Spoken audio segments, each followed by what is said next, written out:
Hello. Hello. I forgot to do my countdown this weekend. This turd.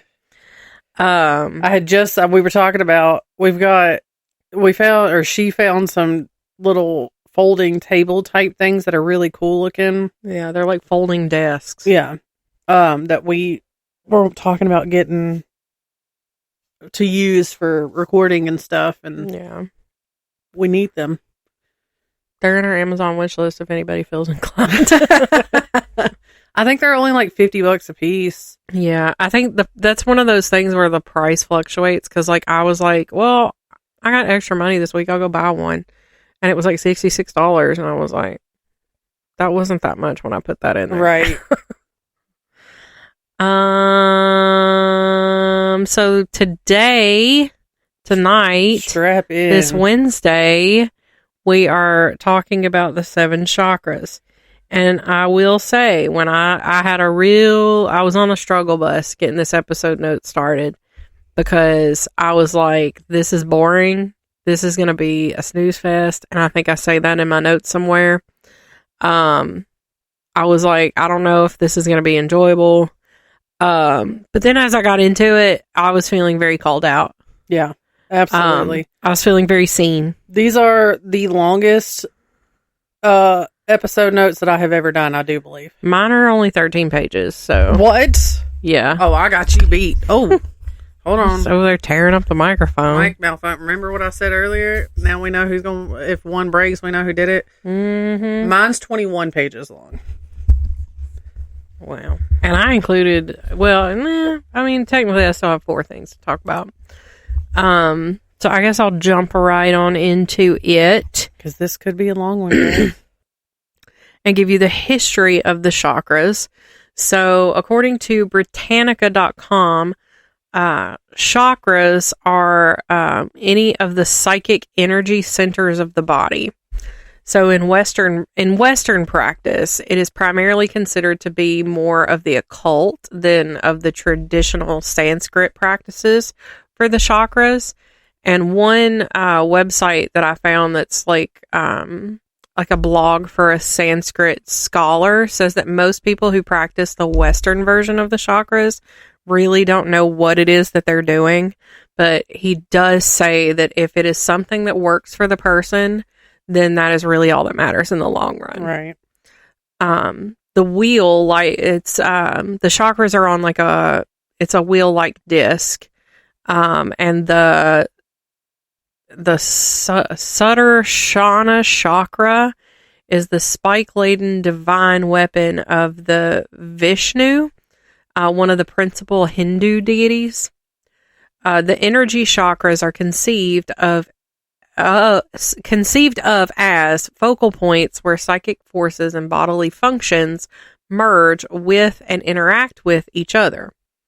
There are supposedly 88,000 different chakras within the human body, but 6 of the major ones are located down the spinal cord, and then the 7th is just about the crown area.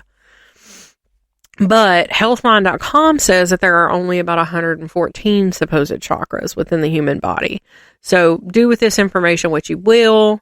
But I'm more inclined to go along with what Britannica says than Healthline.com, because I don't know that one of those is scholarly.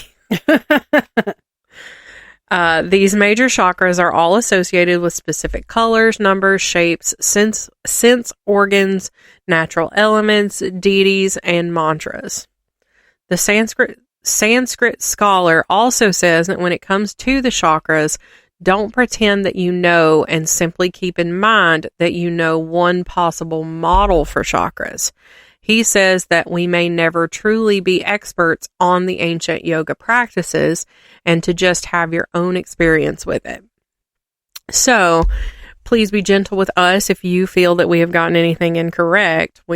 I'm personally not well versed in this subject, but I'm glad that I have taken this time to educate myself on at least the ones that I wrote about. And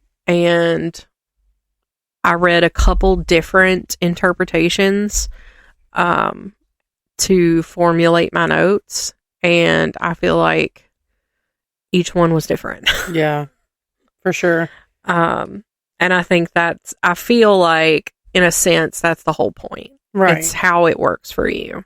And too, I don't know about yours, but in mine, I listed out different ways, like if that particular chakra is out of balance, how you can go about getting it back. Yeah, I did that as well. Take those as suggestions. Yeah. That may or may not work for you.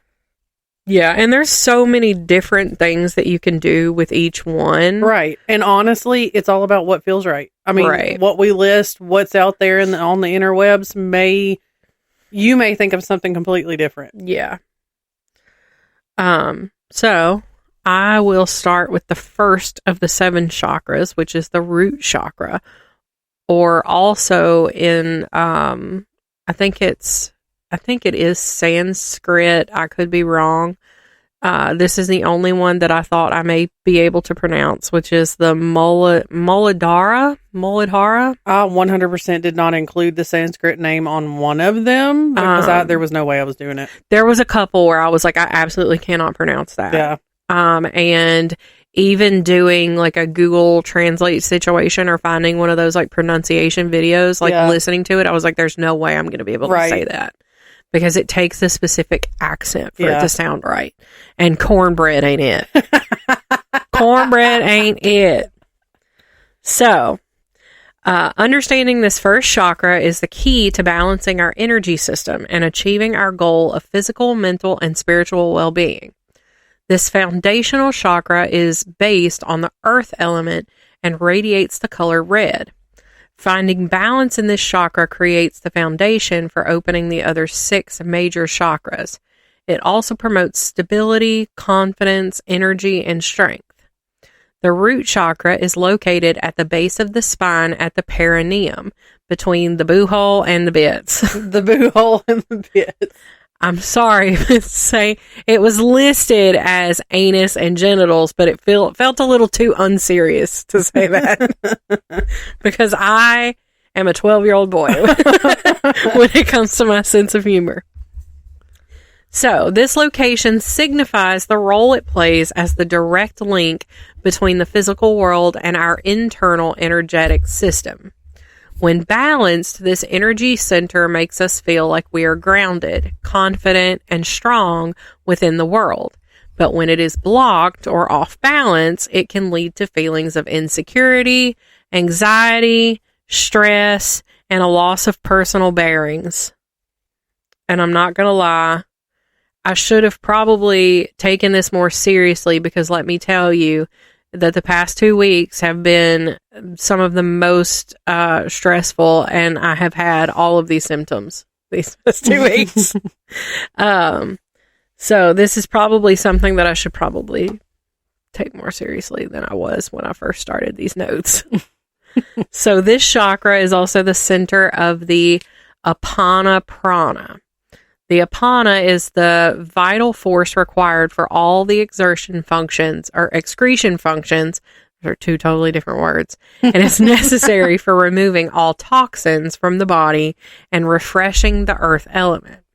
When the earth element is not regularly refreshed, it simply rots in the body and can cause a variety of physical and mental diseases. When discussing the color of the chakra, my source notes that the chakras are only made up of energy and aren't actually colored, but that each of the chakras reflects the color of their elements and surroundings. So with the root chakra being surrounded by the earth element, it stands to reason that it would reflect the color of deep red. This color symbolizes the primal instincts of strength and vitality And this color is also linked to our physical and emotional need and instinct of survival and self-preservation. The symbol for this chakra is a four-petaled lotus flower that consists of a square, an inverted triangle, and the seed mantra LAM symbol in the center. The four petals are believed to represent the four elements: earth, water, fire, and air, and together they unite to create the physical world. The fifth element, space, is not included because it cannot be seen by the human eye. So, how do you know if this chakra is blocked for you or off balance? The primary role of this energy center is to be sure that your basic needs are being met. When this becomes dysfunctional, it can cause a disconnect from our earthly values. And as a result, people who experience a blockage in their root chakra tend to experience a variety of negative emotional symptoms, including but not limited to hoarding of material items. We're not going to look around my office. Greed for either money or material items. Lack of ambition, insecurities, isolation and disconnection, anxiety, depression, and self-pity. Some of the physical symptoms include, but are also not limited to, becoming lethargic, panic attacks or anxiety, which personally, even though I'm on anti-anxiety medications, I've almost had 3 panic attacks this week, and it's not been fun.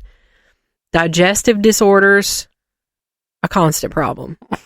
Health issues in the colon, bladder, and lower back. The lower back be hurting. Unexplained aches and pains within the lower abdomen and pelvic region, which reminds me, I haven't had a real period in a long time. I forgot about lightning crotch. Oh, and it be lightning.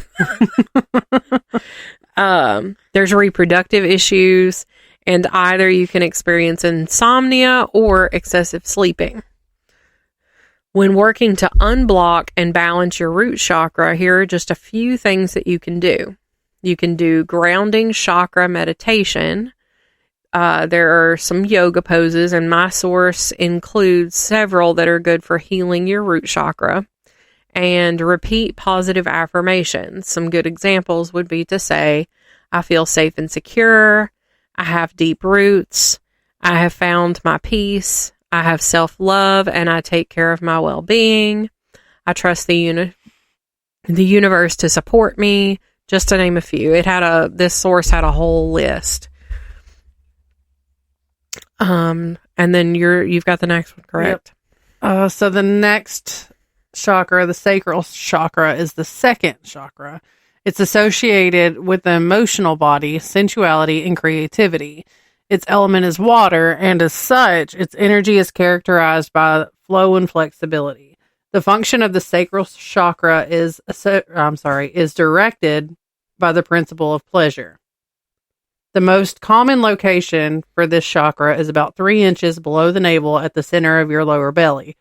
In the back, it's located at the level of the lumbar vertebrae. Other noteworthy locations described in different systems expand its location to the genital area, especially at the level of the ovaries for women and the testicles for men. It is associated with the lymphatic system. The sacral chakra is associated with the following psychological and behavioral functions, being emotions or feelings, relationships, and relating to others. Expression of sexuality and sensual pleasure, feeling the outer and inner worlds, creativity, fantasies, and increased intuition. The sacral chakra is associated with the realm of emotions. It's the center of our feelings and sensations. It's particularly active in our sexuality and the expression of our sensual and sexual desires. Excuse me, I had a hiccup. Motivated by pleasure, it's the driving force for the enjoyment of life through the senses, whether it's auditory, through taste, touch, or sight. Opening your sacral chakra allows you to feel the world around you and in you. As such, it's an important chakra at the foundation of our feeling of well-being. The second chakra is instrumental in developing flexibility in our life. Associated with the water element, it's characterized by movement and flow in our emotions and thoughts. It supports personal expansion and the formation of identity through relating to others and to the world. When it is balanced, the relationship with the world and other people is centered around nurturing pleasure, harmonious exchange. But when imbalanced, it can manifest as dependency or codependency with other people or a substance that grants you easy access to pleasure, being ruled by your emotions, or just the opposite, feeling numb, out of touch with yourself and how you feel, overindulgence in fantasies and sexual obsessions, or the exact opposite, lack of sexual desire or satisfaction, and feeling stuck in a particular feeling or mood. The sacral chakra is most commonly represented with the color orange. However, since it's associated with the element of water, it could also take the color of a very light blue or white in more rare occasions. The orange is translucent and has a transparent quality. The symbol of this chakra is composed of a circle with 6 petals and a moon crescent, which reminds me I didn't look to see what moon phase we're in tonight. You asked earlier.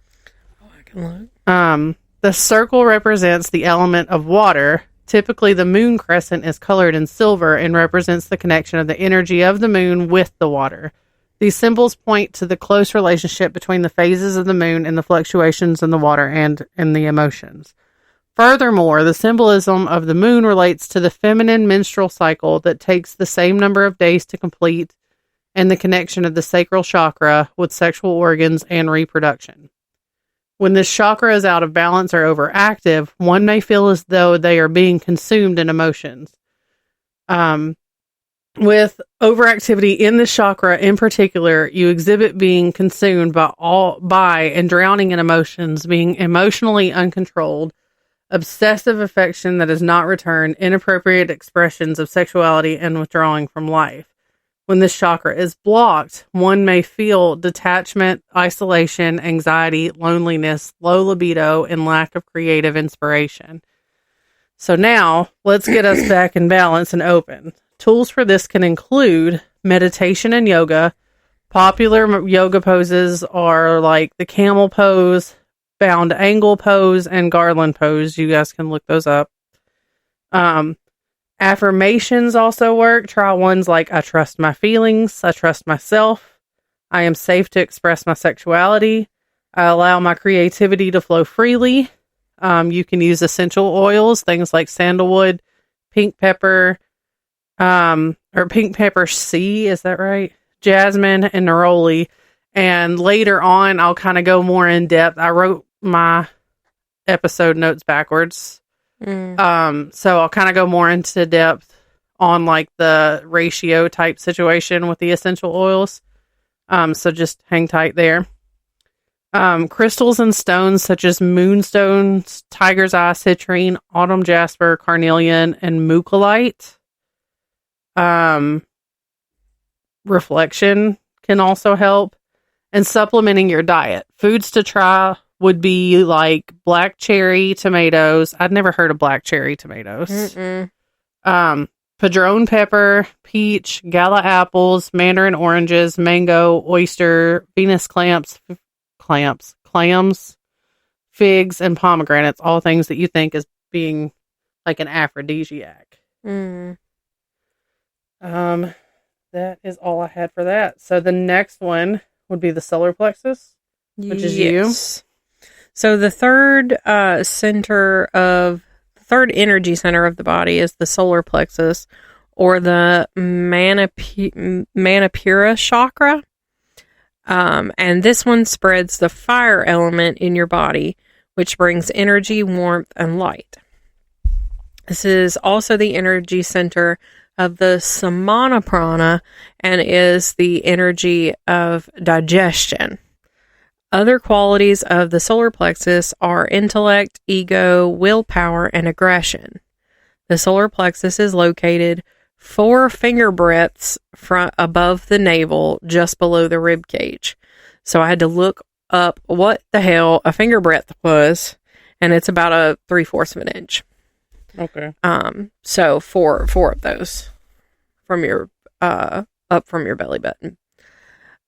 If you want to be precise, the solar plexus is on the line from the end of the sternum to the navel. When trying to find the meaning of the solar plexus, the name Manipura translates to place of shining gem. Since fire is the shiniest of the 5 elements, the solar plexus is the energy center of fire and is called the place of fire. This means that it receives the element from the sun and the food containing heat and the samana energy. When the 3rd chakra is in balance, you will feel confident, self-motivated, and feel a true sense of purpose. But when it is surrounded with negative energy, you can experience low self-esteem and have some control issues. The color associated with the solar plexus is yellow due to the fire element. This color symbolizes energy, intellect, and the connection that you have with the fire and the sun. This chakra also represents youth, new beginnings, and rebirth. And since the color yellow connects us with knowledge and intellect, if you are drawn to the color yellow, you could be on some intellectual pursuits. The element of fire ignites the light of consciousness that motivates us to strive for good health and success in life. The energy from fire is also very important to us for our digestion and ability to absorb nutrients, which foods grown in the sun soak up that energy as they absorb all of the sunlight, all that the sunlight has to offer them. While not working on your 3rd chakra can leave you feeling weak and fearful, if you spend too much time on it, you can become burnt out, so there is a fine line to toe there. Within our bodies, the fire element is represented as heat. Excessive fire energy can create impulsive reactions such as anger and aggression, which is a sign that your solar plexus is blocked. Some of the other emotions associated with this energy center are excitement, happiness, depression, anger, intellect, clarity, willpower, assertiveness, self-confidence, and aggression. When the Manipura chakra is blocked or off balance, it can manifest many emotional and physical issues. With the location of the 3rd chakra being in the upper abdomen, it can often cause digestive issues. And some of the physical symptoms of a blocked solar plexus are indigestion, IBS, eating disorders, excessive weight gain, ulcers, diabetes, liver, pancreas, or colon issues, heartburn, and even sensitive or bleeding gums. Some issues, emotional issues, are also common when someone is experiencing a blocked or imbalanced solar plexus.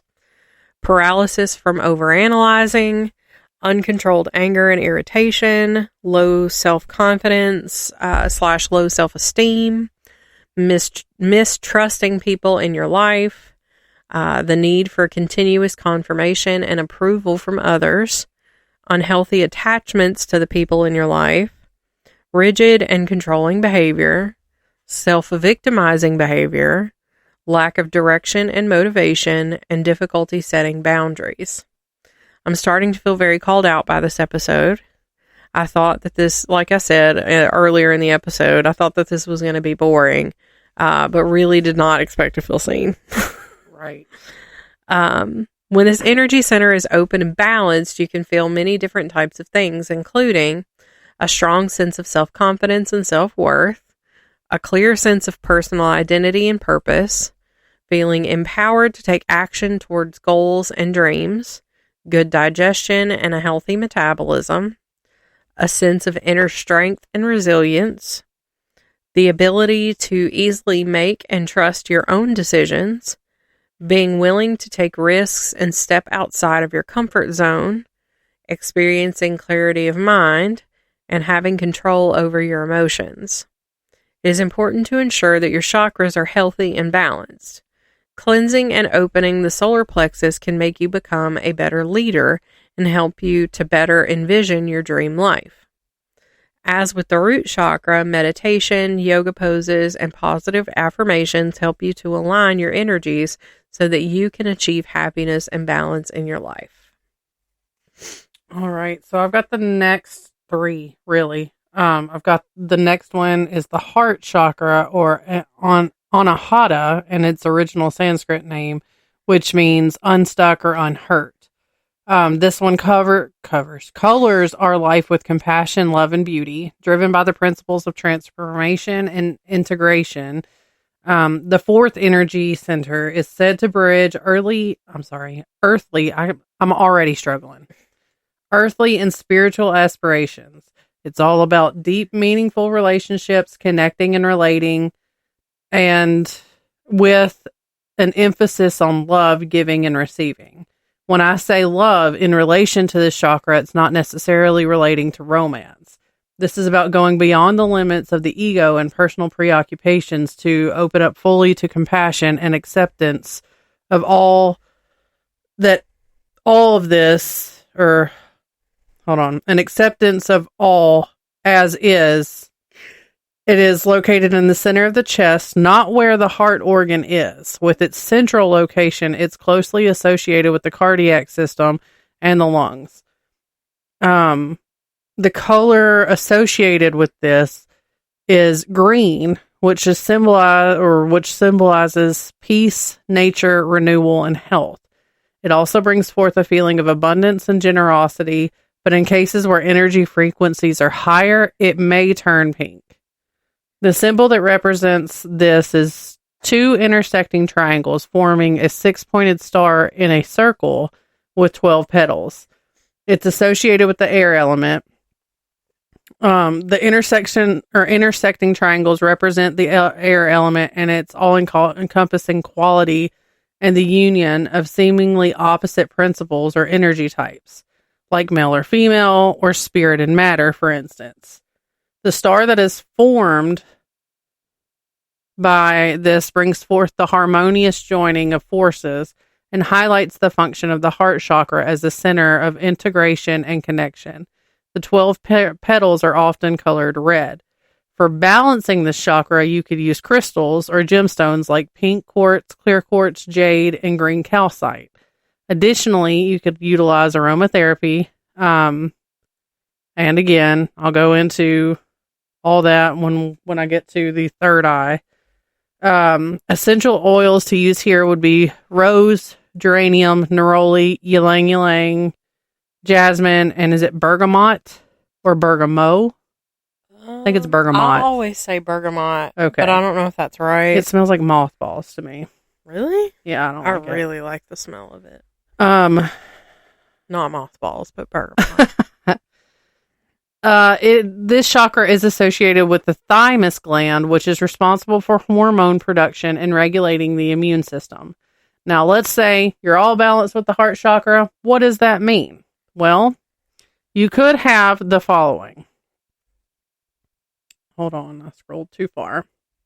Love for oneself and others, good healthy relationships, compassion and empathy, forgiveness and acceptance, transformation or change, ability to grieve and reach peace, compassionate discernment, center of awareness and integration of insights, integration or bridge between earthly and spiritual aspirations, transcending personal identity and limitations of the ego. I am struggling. Experience of unconditional love and connection with all, and heart-centered discernment. When this chakra is truly open, you may feel deeply connected and harmonious with the energy that is around you. You'll be able to appreciate the beauty that surrounds you more. Should this get blocked, you could experience things like difficulty relating to others, excessive jealousy, codependency, or being withdrawn. Other signs could be being overly defensive, feeling closed down, fear of intimacy, relying on others' approval and attention, trying to please at all costs, Always putting oneself in the role of the savior or the rescuer, or on the contrary, falling into victimization. Excessive isolation, being recluse or antisocial, holding grudges, not being able to forgive, respiratory ailments such as lung infection or bronchitis, and circulatory and heart-related issues. So, how do we get this bad boy back in balance then? Things to try. Work with the breath to balance your energy. Observe it, play with it, play with different breathing exercises. Cultivate your appreciation for beauty, whether it's in nature or people or in the arts. Practice self-care and love your body up. Do a good, nice soaking bath with rose essential oil, or yoga poses that open up the heart area. Cultivate self-compassion and acceptance, especially with regards to your emotions and body. Engage in activities that feed your heart. Focus on receiving if you are naturally inclined to be a giver, and on giving if you're more inclined to receive all the time. Reflect on old wounds inherited from family relationships and come to terms with them compassionately. Practice forgiveness deep within your heart. Express your gratitude, even if it's in silence. You can be grateful for the presence of other people in your life, or simply for good things that make your life easier and happier. Just different to other ideas to try and get your heart chakra balanced. Work with, hold on. Oh, I already read this. Sorry. I typed it twice, apparently. Why do we do that and not catch that we typed it twice? I have no idea. I mean, it's like a whole freaking, that whole list. I typed it twice. How did I not realize I was doing it? I don't know. Because it was midnight when I wrote this. All right. So then the next one, let me scroll up because like I said, I wrote this backwards. The next one for me is going to be the throat. And this one kind of spoke to me a little bit just because I've been going through over the past couple of months, some issues with my neck. So you'll kind of understand where I'm going with that here in a second. The throat chakra, the most common Sanskrit name for it is the Vashuddha, which means pure or purification. It's also referred to as the Kant Padma or the Sodash Dala. This chakra is related to the element of sound.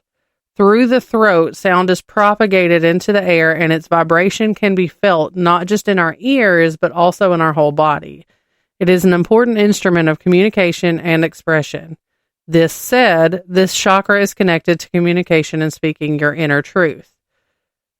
It's most commonly represented with the color blue, turquoise, or aquamarine blue. The auric color of the throat chakra energy can also be seen as a smoky purple or turquoise. The symbol is made up of a circle with 16 petals, a crescent with a circle inside of it, and sometimes it is symbolized by a circle containing a downward pointing triangle in which is inscribed another circle.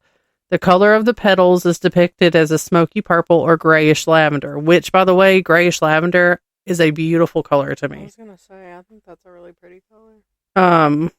It is the most commonly accepted location for the fifth chakra is at the level of the throat. It's important to remember that this chakra is multidimensional and is often represented as going out of the front of the throat and going in the back at a slightly upward angle. The throat chakra is associated to the pharyngeal and bronchial plexi and is connected to the mouth, jaws, tongue, pharynx, and palate. It is also linked to the shoulders and the neck. The gland associated with the fifth chakra is the thyroid, which regulates the processing of energy in the body through temperature, growth, and in large parts, metabolism. So any of you with thyroid issues, let's get your chakras in balance. The throat chakra is associated with the following psychological and behavioral characteristics. Expression, in particular, ability to express your truth, to speak out. Communication, whether it's verbal or nonverbal, external or internal. Connection with the etheric realm, the more subtle realms of spirit and intuitive abilities. Propensity to create, projecting ideas and blueprints into reality. Realizing your vocation or purpose. Good sense of timing.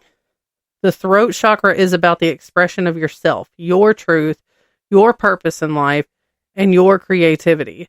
Note that this chakra has a natural connection with the second chakra or sacral chakra, center of emotions and creativity as well. The throat chakra's emphasis is on expressing and projecting the creativity into the world according to its perfect form or authenticity. Another function of the throat chakra is to connect you to spirit, because of its location, it's often seen as the bottleneck of the movement of energy in the body. It sits just before the upper chakras of the head. Opening the throat chakra can greatly help align your vision with reality and release pressure that may affect the heart chakra that is located just below. The throat chakra is associated with the etheric body, which is said to hold the blueprint of a perfect template of the other dimensions of the body. It's an important reference point to align the energy through the whole chakra system. A blocked throat chakra can contribute to feelings of insecurity, being timid. Mm-hmm. That word was hard. And introversion. On the other end of the spectrum, an overactive throat chakra may also lead to gossiping, nonstop talking, and being verbally aggressive or mean. Hi. Hey. I'm the problem. It's me. I do be gossiping though. Maddie really needs to get her throat chakra in balance. It can seem as though the filter between the discourse you have in your mind and what comes out of your mouth is not working or missing entirely. I have literally lived my entire life with having zero filter. When I introduce myself to someone that I know that I'm going to be, in contact with on a fairly regular basis, I'm like, hey, I'm sorry, I have zero filter. People at work, I'm like, I'm just going to go ahead and let you know. I'm probably going to offend you at some point. I'm already sorry. When the throat chakra has an imbalance, it can manifest as lack of control over one's speech, speaking too much or inappropriately. I really felt called out with this one.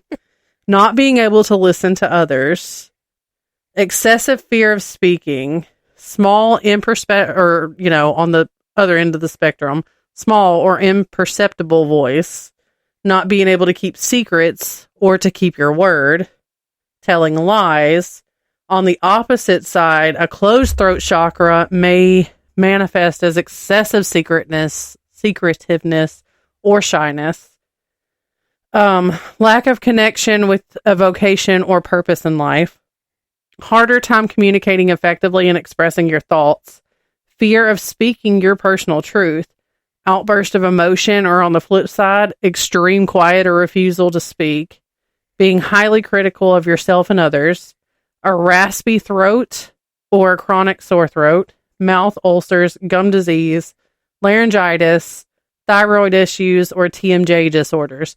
TMJ is the whole jaw popping. Yeah, I get a hard time with that sometimes. Yeah. I haven't had issues in a long time. I couldn't tell you the last time my jaw didn't pop. I grind my teeth and my jaw stays clenched. Yeah. Also, you mentioned raspy throat, raspy speech, whatever. Yeah, I had that for like 3 weeks straight. I was like, I could barely get a word out. Right. And then this week I have a little lie bump on my tongue. Oh. Just a little, and it's big too. I can feel it. All right. So now that we have a list of ways to know if maybe you're out of balance, so let's talk about ways to heal that. And this is where this really started to hit home with me, because with my neck issues that I've been having, a lot of these things, on the more physical side of things is stuff that I did in physical therapy. And I can tell you that when I am pretty confident, or not confident, when I'm good about doing it at home, I feel so much better. So much better in more ways than just my neck doesn't hurt. Yeah. But anyway, so you can incorporate the color blue more in your life. Use crystals such as lapis lazuli, turquoise, aquamarine, and celestite. Maybe wear them on a necklace to keep it close to that throat area. Do neck stretches. Focus on your breath. One breathing technique that I found to be, based off of my reading, to be beneficial for this is called the lion's breath. It's supposed to ease stress, get rid of toxins, and stimulate the throat and chest area. To do this, you would inhale through your nose, open your eyes and your mouth wide, stick out your tongue, and roar as you breathe out audibly.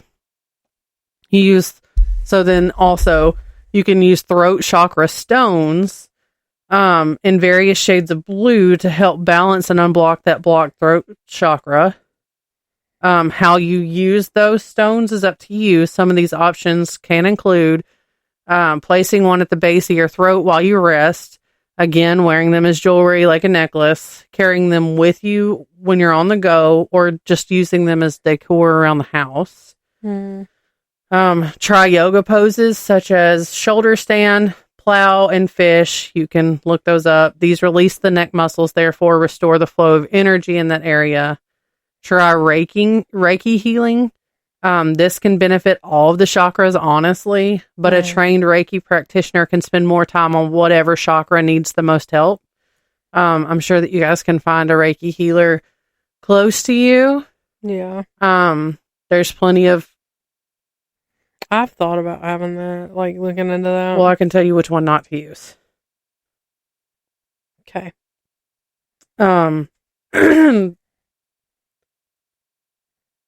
Work with the Bija mantra. This is another one of those vibrational tools that helps. The Bija mantra is a one-syllable sound that when said out loud will activate and balance the energy of the chakra. Each chakra has a unique Bija mantra or sound. For this one, it's suggested to use the word ham. Just use a natural, comfortable tone of voice. When you breathe out, let the sound just roll out slowly for the duration of your exhale. I don't know why ham, I don't know, but whatever. Another option, journal. Just, write down your feelings or whatever. This will allow you to better listen to yourself and your thoughts. This connects you with your heart and your mind. And then also, and this is a big thing for me, and you may catch me from time to time doing it, keep your neck in line with your spine. This is also extra important when doing yoga and honestly in everyday life. And I know this because I have spent so many years with tech neck. Yeah. That it's now hard and very uncomfortable for me to keep my neck in line with my spine. And that's what caused me to have a slip disc. Okay, so the next one that I have, I feel like I can't breathe. I have read so much. I'm running out of breath. See, this is what I mean whenever I have those long-winded history backstories. See, and stuff. Told you, this is the longest one I have ever written. There's another one of those where my fingers were flying. Thank you, Miss Cawthorn, for teaching us that. That is who you had, isn't it? I think. Freshman year? I think. I just remember in my whatever typing class I had, I remember doing the exercises and she taught us how to save stuff down on floppy disks, if that tells y'all how old we are. And then also she taught us how to code to make a website kinda. And then we had free time and there were very little restrictions to the internet back in our day. And so I was on metaphysical. There was one particular metaphysical store that was in Nashville that I had been to a couple of times with my sister. What was it called? Magical Journeys is what it was called. It was kind of over by that hookah bar that we used to go to. Mm-hmm. And I'd go on their website all the time. And I can remember specifically one time I was like super into looking at like the Athames, and I kept calling them, and it pisses me off to this day because I thought I was cool shit. I was like, look at this cool Athame. Look at this cool Athame. I'm going to go buy this Athame. And I'm like, I was so stupid. So stupid. Maybe Maddie really is just like you. Oh, she really is. A lot of the sounds like something she would do. Oh, absolutely. Some of the stuff she does, I'm like, there I am. Okay, so the last one that I have is the third eye, and honestly, this one I think was my favorite. Yeah. This can also be referred to as the brow chakra, the Agnya or Ajna chakra. That's the most common Sanskrit name for it. It means command and perceiving. I Googled how to pronounce those. So I like wrote the pronunciation next to it. Yeah. So that was hard. Also the Brumadaya, and the Dvidek. That's one of those hard ones. Padma. As we know, each chakra is related to specific elements. This one is related to the supreme element, or all of the elements in their purest form. In yogic metaphysics, this is the center where we transcend duality. The duality of a personal I, separate from the rest of the world, of a personality that exists independently from everything else.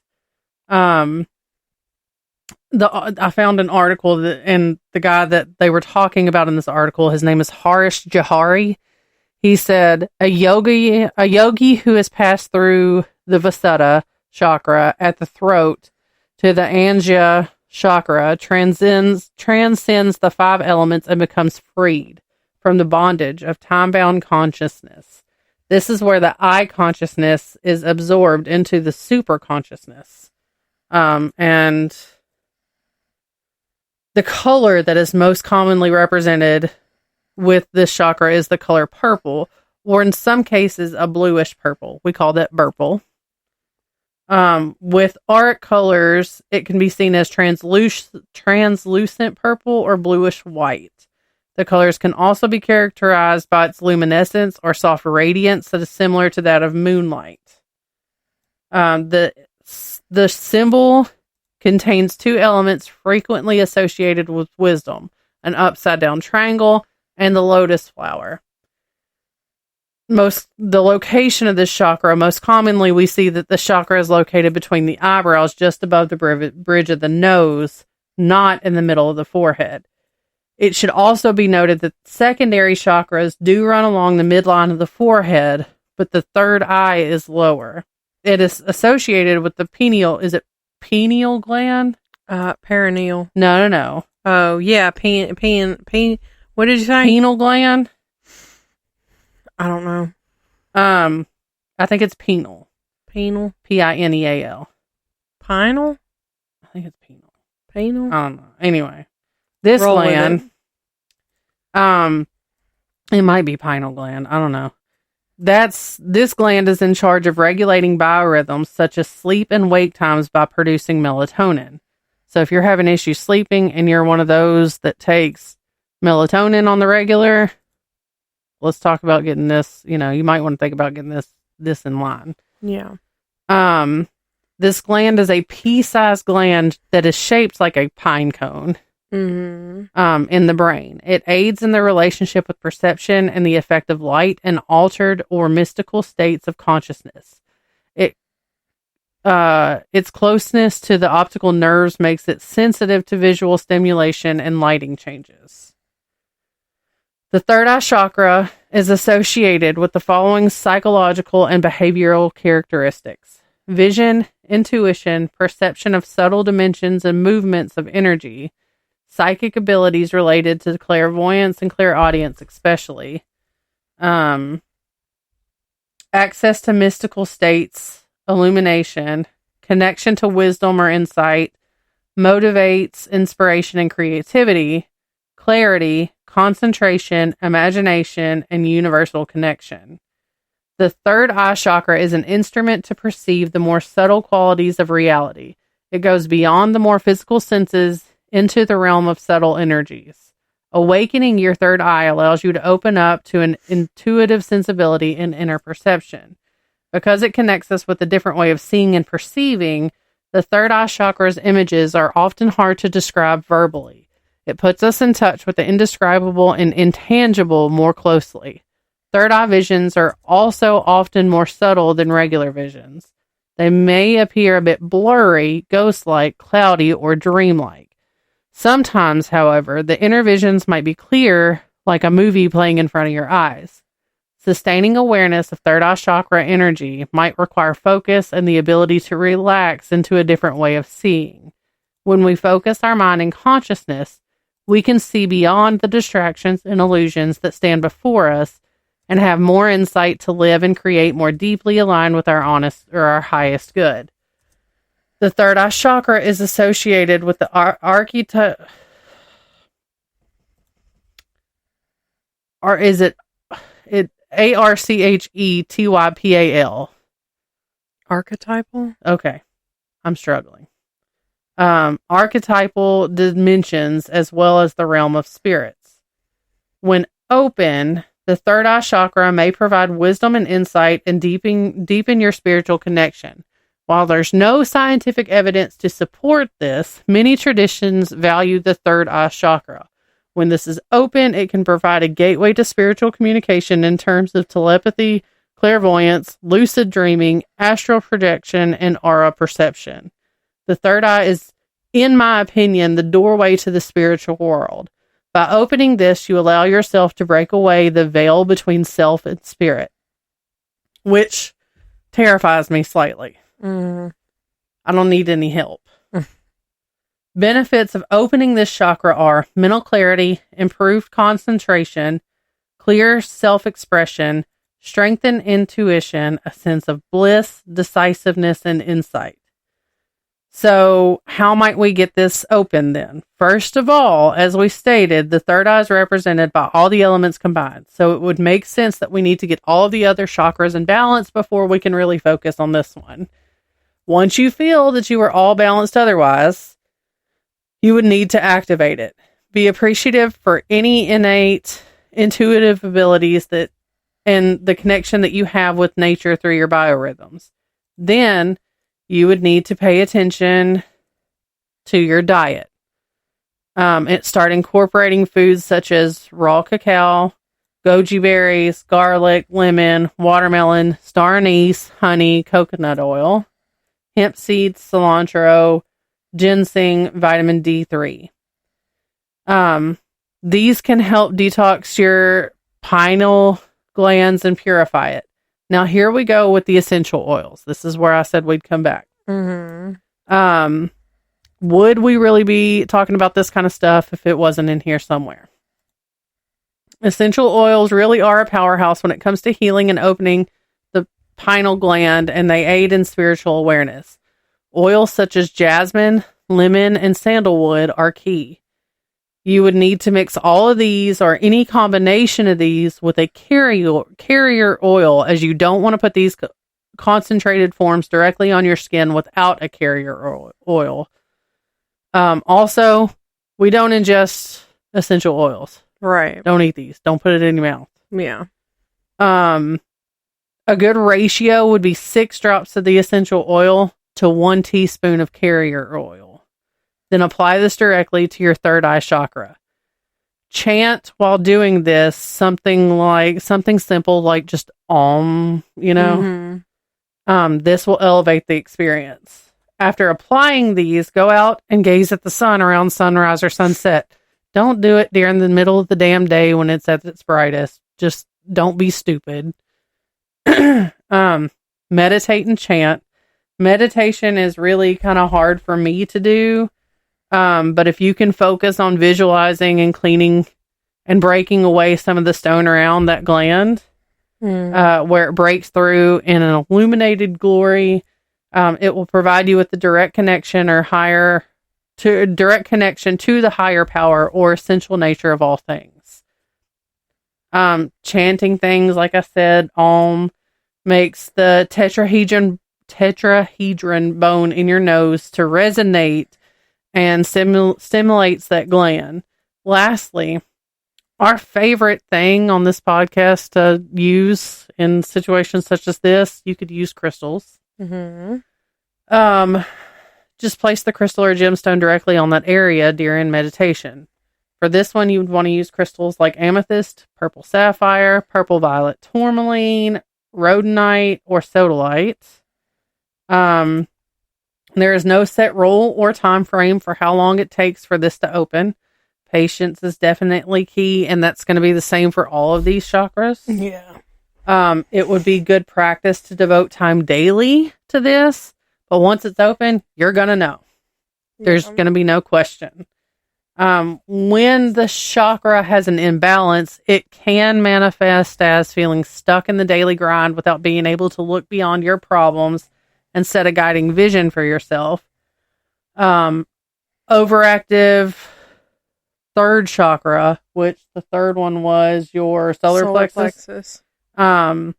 Without support from the rest of the chakra system, may manifest as fantasies that appear more real than reality, indulgence in psychic fantasies, and illusions. Not being able to establish a vision for oneself and realize it. Rejection of everything spiritual or beyond the usual. Not being able to see the greater picture. Lack of clarity, confusion, uncertainty, cynicism, lack of purpose, and pessimism. That's all I got for that one. All right. So then you got the seventh chakra, which is the crown chakra. It is it lies in the astral body and is the crown of the head where the skull meets the spine. The meaning behind the Sanskrit word for this chakra means thousands, which stems from the lotus flower and its 1,000 petals. Each of the petals represents a different aspect of our being, such as our emotions, thoughts, and actions. The complete opening of all the petals creates a universal balance of mind, body, and spirit. I did attempt to get the pronunciation of this one, but it just wasn't coming out right with this cornbread accent, like I said earlier. The crown chakra is often referred to as the purple chakra because this one reflects the color violet. And violet represents purity, spirituality, and enlightenment. When the crown chakra is open and balanced, you tend to have a much more positive outlook on life. There are noticeable changes to your attitude and your emotions, such as gratitude, compassion, and acceptance of becoming your true self. Some of the emotional symptoms of a balanced and open crown chakra are spiritual awakening, clarity of mind, increased empathy and compassion, a greater sense of purpose, improved intuition, and reduced anxiety and stress. This one also mentions that the pineal gland, which with the melatonin hormone. Did you Google that? No, I didn't. Typing whenever we were trying to figure it out. Oh, no. I was purchasing something. When discussing the physical symptoms of an open and balanced crown chakra, it is important to know that the seventh chakra is associated with the endocrine system, and that includes the hypothalamus, pituitary gland, and I did Google that. I did put it's pineal. Okay. Gland of the brain. Now when you say it, it sounds right. But earlier I was like, I don't know. Which you explained what that gland is. And it's the center of the brain that's responsible for regulating the body's internal clock.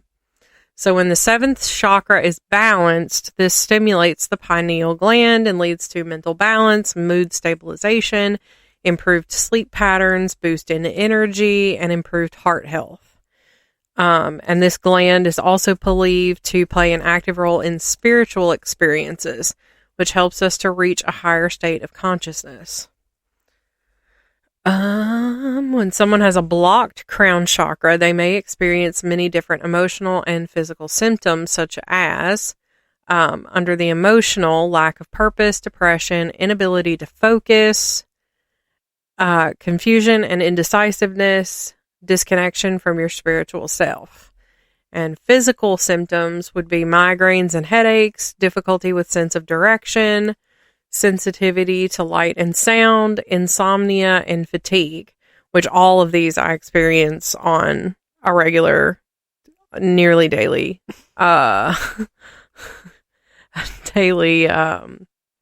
basis. I have I think, did I finish? No. I said, I have been sufficiently called out by my own episode notes, and I don't think I like it very much. If you are experiencing any number of these symptoms, you, me, should place importance on the need to work on balancing your crown chakra.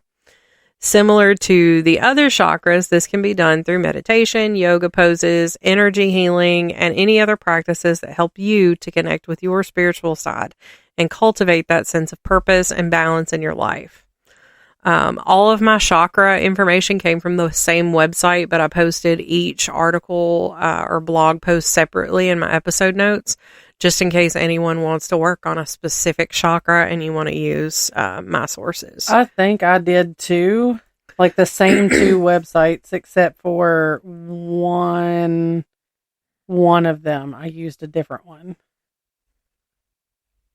But that's me done. Did you use chakras.info?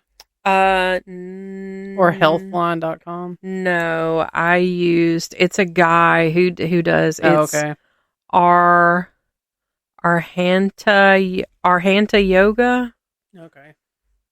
But yeah, he also like sells like classes that you can take with him and stuff. But like these blog posts were free. All right, that was a long one. How long have we been going? An hour and 2 minutes. Oh, that's So I said an hour and a half. We're not done yet. So, well, I've got are we ready for the nonprofit? absolutely. This one is called Freedom Forever. So this one, basically, we're growing an activist army of everyday people who are ready to do something about child exploitation and abuse. Our priority is to protect the most vulnerable group of people on Earth, which is children. Justice for these victims means real consequences for perpetrators. So basically, they're going after the people who are kids. Yeah. So we'll include a direct link. The website has a lot of really good information. And it's good Lord. It's got a bunch of different sections as to different branches of how we're protecting kids. It talks about Balenciaga. It talks about child mutilation, Omegle. And I mean, it's got a ton of good information there. One of the main pictures on the website, and I giggle because it's something that is so common to both of us, something that we spend a lot of time on. All these people are wearing shirts that say ban TikTok. And if you really think about it, you've got a bunch of underage children. Oh, yeah. And like I make it a point to not like videos that are made like on child's account or children's accounts. And I don't follow children's accounts. The only children accounts that I will like videos of are like videos of like, and here's my nerd, like gaming accounts where the kids are on. You never see the actual kid. Yeah. It's just, you can hear their voice and then playing a game. Yeah. But then there's like the accounts, like the one that's like talked about the most right now is, what is her name? It's Ren something. Let me Google it real quick. TikTok, Ren Eleanor. So, I'm looking at a Rolling Stone article real quick because I've seen several videos about this mom and daughter. So I want to start by saying the mom's personal TikTok account is private. The public TikTok account is specifically for her daughter. That's messed up. And so the Ren Eleanor account has 17 million followers. And I have to purchase it to read the rest of the article. Let me look at something else. So Ren is a preschool age star featured on her own TikTok account that is run by her mother, Jacqueline. The account has 17 million followers and has become the center of a lot of controversy over the past few years. So they mentioned that this woman is not the first one to share her child on social media. And most parents who are active online have probably, posted their children's faces, names, or birthdays to the audience that consumes it, whether that's, a big fan base or your family, whatever. That information's online. But it's the content this woman posts with her daughter, or of her daughter, that has attracted people to criticize her. So it's not like she posts that she's doing things with her daughter. She's only posting her daughter. And like a lot of people are even like calling out like family vlogging channels at this point. And they're like, you shouldn't be making money off of your children. There's like one girl that does like POV things where she calls out different things. And I can't think of what her name is, but she touches on like a family that does vlogging and stuff like that, and how the child, what is his name? Like Ham Sandwich or something like that. The child, who is always perceived as a child, but the kid's really like 14. Yeah. Just to make money. Yeah. So, but like, unlike those family vloggers where it's the parents and children interacting and doing things and living their lives and all of this woman exclusively, I'm scrolling through it now, posts her children.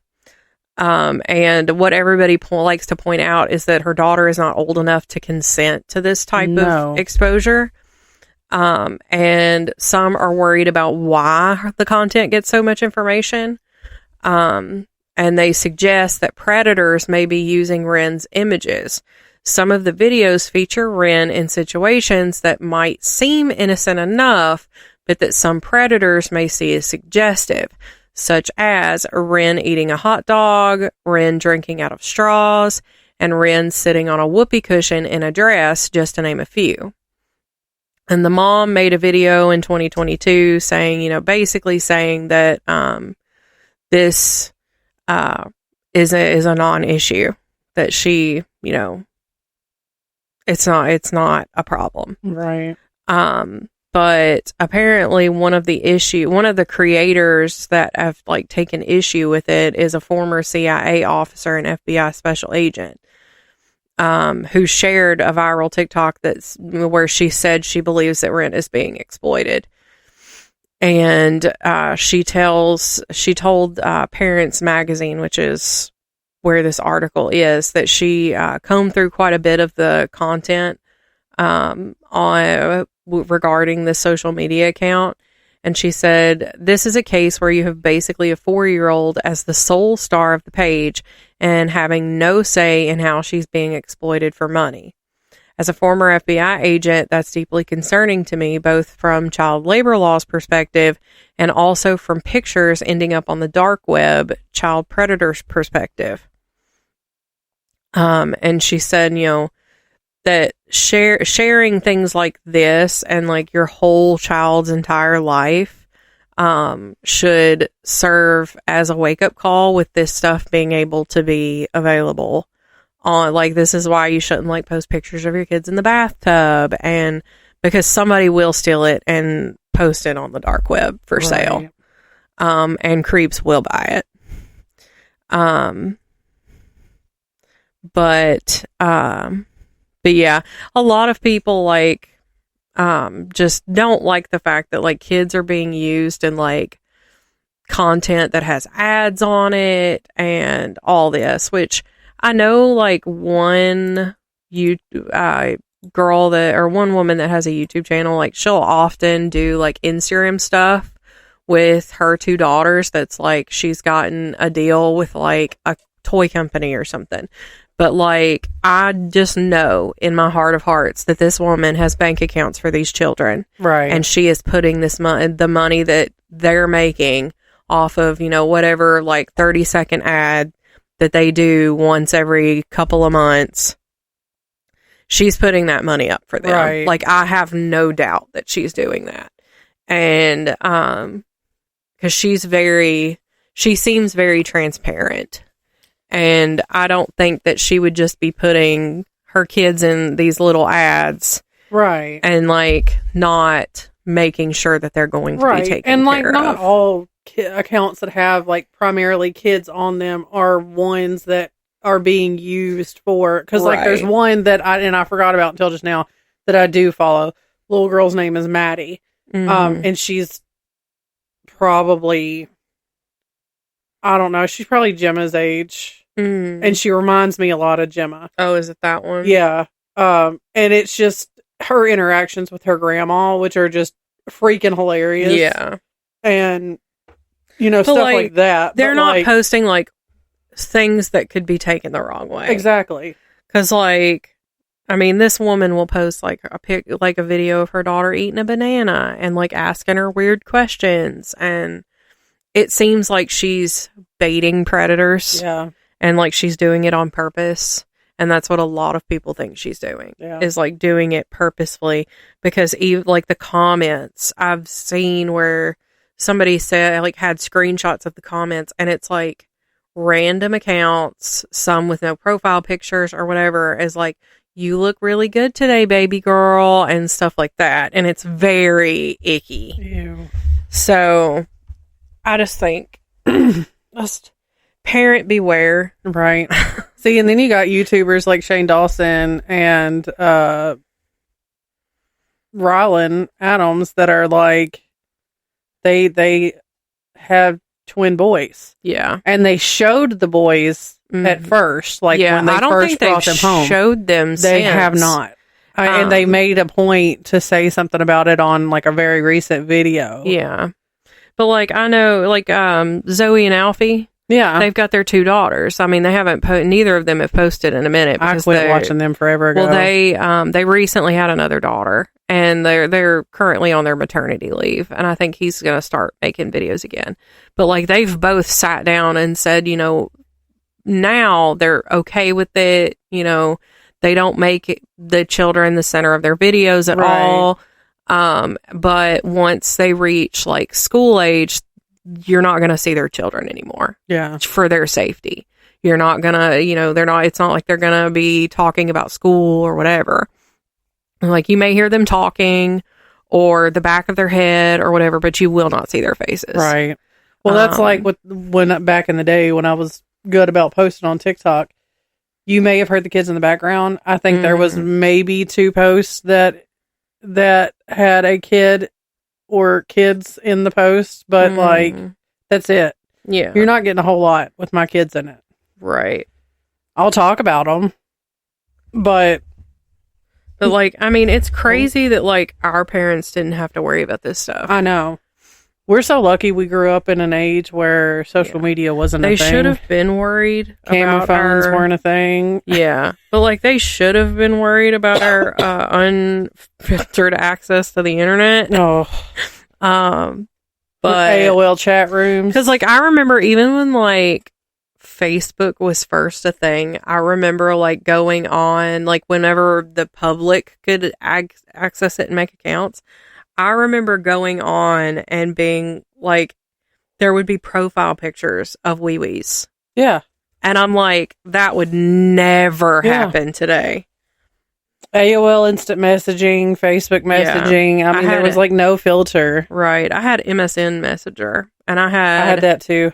I had myself a little boyfriend who I thought was like my age. And in hindsight, I think he was probably like at least in his 40s or 50s. Right. There was no way this wasn't an old man. I was talking to a man that I had met on one of those, DJ Dan. I know I've told you about yeah, I feel like. And like we kept in communication for years. I deleted him from my social media. When I went through my divorce, I deactivated my original Facebook account. And then I created a new one. This man found me. That's creepy. Found me. That is so like, creepy. 10, 15 years later, found me. Yeah. That is creepy. Yeah. Blocked. But like this dude, his name was supposedly Andrew, and he lived in, I remember Andrew. Colorado, maybe. I remember. And then he would ask me some of the weirdest things. And like, as a teenager, like I was like, what, maybe a sophomore or junior, right? If that. I was like, this isn't strange at all. But it was absolutely bizarre. Absolutely. And definitely not questions I should have been asked. Oh, hell no. Didn't you have a boyfriend that you like physically met in person that you met online? Oh, yeah. That was Anthony. Yeah. I saw him at Walmart. I had a boyfriend that I met online that went to school somewhere local. Yeah. Like, not See, this boy was homeschooled. And you could tell. Well, I never met this guy in person, but we definitely like talked, and he was legit. I also got a boyfriend that was in one of the county schools via chat rooms. Lord, we're lucky we were alive. We would like text random numbers too. Remember that? Oh yeah. But like that guy that we met on MySpace. Yeah. Again, aging ourselves. And like he gave me his phone number and I gave him mine, and I think he called me. I don't know. And then we went out on a date, the first date, and I was hard up. And that was my first time in the back of a Suburban in a church parking lot. I've made better decisions. How old were you? I was 18. Okay. And then that relationship only lasted 6 months. He was such an asshole. It was awful. I don't know what is my propensity of selecting. At least you lasted for, longer than 12 hours after your first time with that person. Yeah. My first time was in the front seat of a dually in a open field of land that he claimed to own, and then the next day he ghosted me. Oh my God. I hope your mom's not listening to this. I don't think she does anymore. I think we ran her off. We probably said something. She knew. And you know what? My granddad had come and stayed the weekend with us that weekend. And I came home that night, like, you could tell. Disheveled. Mom knew. Yeah.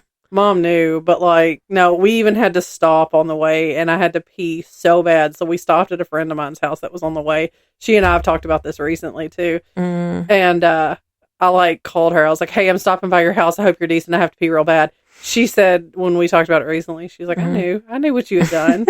I'm like, how was it that obvious? We went to Burnett's and I had to pee and he had to buy a can of dip. Now I would never. No, gross. I don't think that's Daniel because I don't hear a car. Oh, it's probably Miss Daisy if I had to guess. There she is. Miss Daisy.